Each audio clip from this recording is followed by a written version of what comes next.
All right, what's going on, guys? So, I want to talk about what I'm looking at for September now. Now, this is going to be different than the last video that I made of what I was looking at because I don't really, and this just goes to highlight, how I feel about the stock market right now coming into all of this stuff. There is things I'm looking at, but at the same time, there's no specific plays that I could say I'm putting on because actually, there's a lot going on. There's a few key things I want to highlight that's happening in September, which, and you're going to be able to find plays from these. And I'll definitely make an update on this because I feel like after this week, too, we're going to get a lot of more information. It's been a short week. There's so much happening, but I do want to keep my eye out for it. But pretty much, the first thing I'm really kind of worried about right now is that, market's kind of been on a streak of hitting these all-time, it's just been a streak. The last month since August has been it's been fun. We were coming off of a drop, shoots up, then a big drop, then another consistent run up. There was great opportunities. And now what I'm afraid of is for options is that we get kind of this.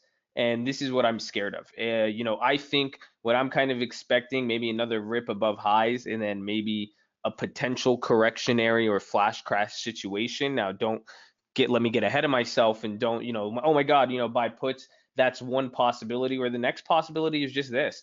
And, both ways are kind of dangerous for trading an options account because one, if, with some of these plays I've made that you guys have seen, if the market doesn't move like it's been moving with these big dollar amounts on some of these stocks, that's how your premium gets killed. That's how these plays become just awful. You could spend money on premium, stock moves up and down one day, 2 days, but never enough to get you in the money or make a big move, and then you're really screwed. And now, even worse, all these options have made moves. They've either gone up a lot, or these stocks have gone up a lot, or they're down now, and there's a lot of implied volatility. So things are kind of expensive. And that's the one thing I'm looking at, and what I'm looking for is to happen is that we kind of just see like a cool down. And now the news is obviously going to be Canada, NAFTA. I think that's going to have an effect. But the other thing I'm really concerned about is emerging markets. And this is something China has been dropping, but this is something that slipped the last couple days where earlier 2 weeks ago it got more notice, and then that's what picked up the Turkey stuff and just a lot of this stuff going on. But I am looking for emerging markets, and this is where I'm saying we could get one of those flash crash scenarios where the market does kind of continue to edge up, keeps doing its thing, but while we start seeing crashing in this other stuff overseas, but everyone's focused on Canada and NAFTA. They're focused on Congress and Google and Facebook and Twitter, and that's important. That's what happened today with all this stuff. And I think I'm keeping my eyes out on Google, especially because they didn't show up to the hearing, and they've kind of got hacked even recently with some issues, and they weren't really participating with the government. I think that will be interesting to watch them.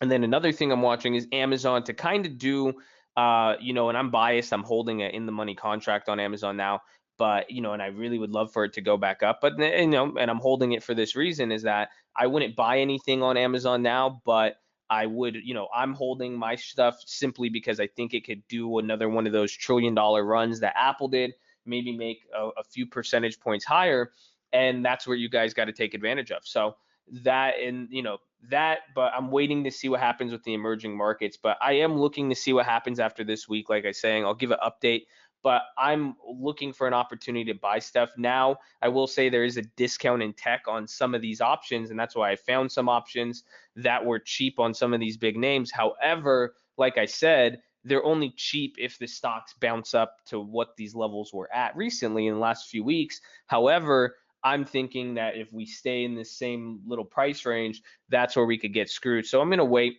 It may be cheap now. I may have to, and that's kind of the paradox you got to watch out for. You may not have answers now. Tomorrow, things bounce up, they make a big move. Well, now the contracts are expensive and it's not really something to buy because that's the same thing. If you want me to drop plays on this, like Baba, JD, Baidu, I'm watching all of those. But and they've made just huge moves down. But now, where the point it's getting worrisome is just 4 or 5 days in a row. These contracts are going to be very, very expensive. That's the only scary part of what I'm looking at. So if you even got September 21st puts, like we say when we do, some of the metrics, you're the guy buying here. You want to be the guy buying either here. I'm cool with being up here sometimes. That's, if you want more confirmation, still risky, but anything past that, you don't want to pay $3 for a contract that was just going for $1. I just can't do that. But then again, it doesn't change the fact this contract could be $1,200 the next day, depending on what Alibaba does. So, but I'm looking for that, maybe looking for Turkey to come back in. And those are the things I'm kind of keeping my eye out for, that type of data, how people respond, and just seeing kind of what the market does from here. Does it kind of this tech bounce? Does it keep going?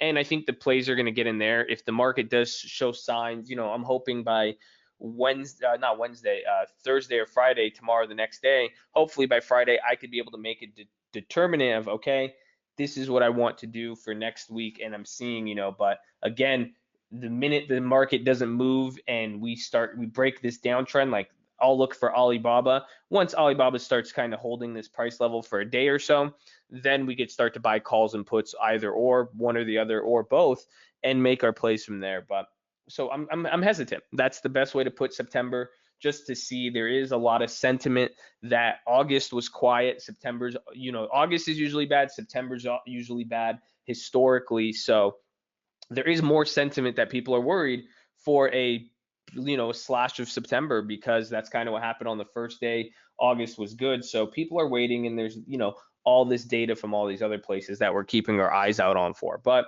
at the end of the day, that's what I'm looking for. And again, it's not really specific plays, but more so just specific, how is the broader overall market. I will talk about some plays in another video that's related to a sector that's kind of bubbly right now, and we'll go from there. But I'll leave it at that. Hopefully you guys are able to pay attention from this. Give it some thought. Give me some questions. Drop a question. Drop a like. Make sure you guys are subscribed, and I'll leave it there. Love you.